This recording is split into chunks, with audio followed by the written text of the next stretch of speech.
Masih keliling kampung, kita tinggalkan beton dan aspal Jabotabek. Assalamualaikum warahmatullahi wabarakatuh. Menuju tempat yang lebih pelan, ke sebuah desa di tebing Batanghari, di tanah Jambi yang tak pernah kehilangan bayangan sejarahnya. Betung Bedara Timur, nama yang tenang tapi menyimpan cerita.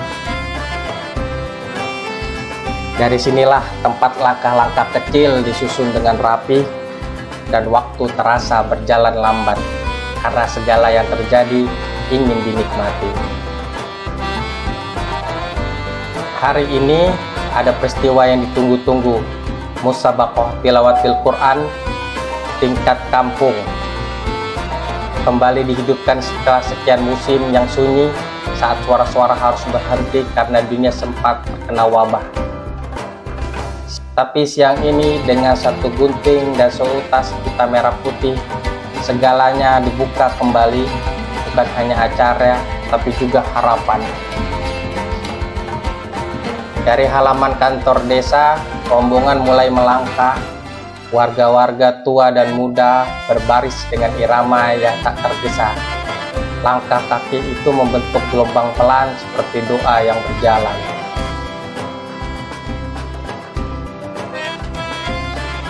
Perjalanan tak dekat membentang di sepanjang jalan kampung, melewati rumah, warung, dan pohon-pohon yang berdiri sejak lama. Ibu-ibu tampak anggun dengan gamis terbaik mereka, dan anak-anak memegang panji RT dengan bangga.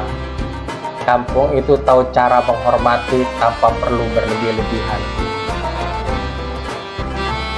Di kanan kiri jalan, kebun sawit menjulang dalam barisan yang rapi, luasnya melampaui mata yang ingin tahu, dan usianya setua ingatan desa tentang perubahan.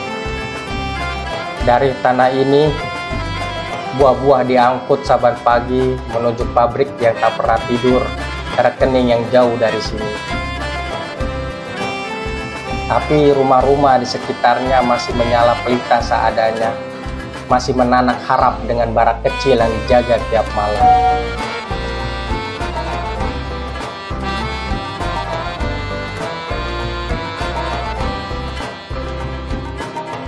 Barangkali yang datang dulu bukan sekedar menanam, tapi juga belajar melupakan bahwa tanah tempat berpijak juga punya jiwa dan ingin diajak bicara.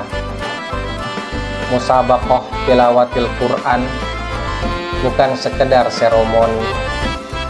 Ini cara kampung menyambut cahaya, harap menyusup dari langkah-langkah yang panjang, dari wajah-wajah yang datang bukan hanya untuk hadir, tapi juga ikut menjaga kalamnya agar tetap tumbuh di tanah sendiri.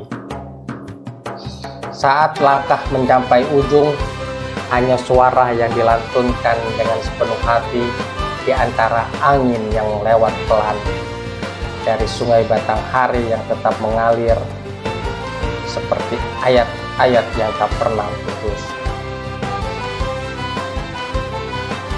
Masih keliling kampung, tapi di Betung Bedara Timur ini aku merasa tidak sekedar lewat, seolah kampung ini berbicara dengan caranya sendiri, lewat angin, lewat suara, dan lewat langkah-langkah sederhana yang ternyata begitu berarti.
Di wajah-wajah mereka tersimpan tahun-tahun yang telah berlalu. Yang tua mengenang, yang muda belajar membaca ulang arti kebersamaan di tengah zaman yang makin tergesa. Satu persatu kafilah tiba di lapangan utama, disambut kepala desa dengan senyum yang lebar dan tangan yang terbuka. Tak ada formalitas berlebihan, hanya sambutan yang hangat yang mengalir alami seperti sungai menyapa tepian dengan tenang. Anak-anak berdiri tegak di depan kelompoknya dengan bendera kecil dan dada yang mengembang. Suara tepuk tangan, tawa kecil, dan salam-salam terdengar bersahutan membentuk irama khas kampung yang meriah dan tetap bersahaja. Warna langit berubah perlahan. Langkah-langkah yang tadinya semangat kini mulai tenang. Kain-kain batik dan gamis mulai berpendar dalam cahaya lampu yang dipasang tergesa, namun cukup untuk menandai bahwa malam segera tiba. Ketika malam betul-betul datang, lampu seadanya menyala. Malu-malu di sudut lapangan, warga mulai duduk membentuk lingkaran-lingkaran kecil dengan wajah yang lelah tapi penuh harap. Anak-anak duduk menggenggam botol minum atau sekedar memeluk lututnya sendiri menanti giliran, atau sekedar menyaksikan teman-teman yang menari. Kepala desa maju ke depan menyapa setiap kelompok dengan sebutan kampung. Kemudian lampu sorot seadanya diarahkan ke tengah lapangan. Iringan musik Melayu mulai terdengar lembut tapi cukup membawa semua yang hadir untuk duduk diam. Tarian anak-anak pun dimulai. Kaki-kaki kecil melangkah serempak. Tangan mereka mengayun dengan gerakan yang belum sempurna tapi cukup untuk menggugah siapapun yang menonton. Malam itu bukan sekedar menutup tapi perayaan akan sesuatu yang lebih besar. Kesadaran bahwa kampung punya daya hidup, bahwa dalam gelap masih ada cahaya, dalam diam masih ada makna, dalam gerak kecil anak-anak itulah kita melihat masa depan yang dijaga dengan rasa. Keliling kampung kali ini tidak berakhir di jalan atau di jembatan, ia berakhir di dada kita dengan rasa yang diam-diam tinggal dan tak ingin cepat-cepat pulang. Assalamualaikum warahmatullahi wabarakatuh.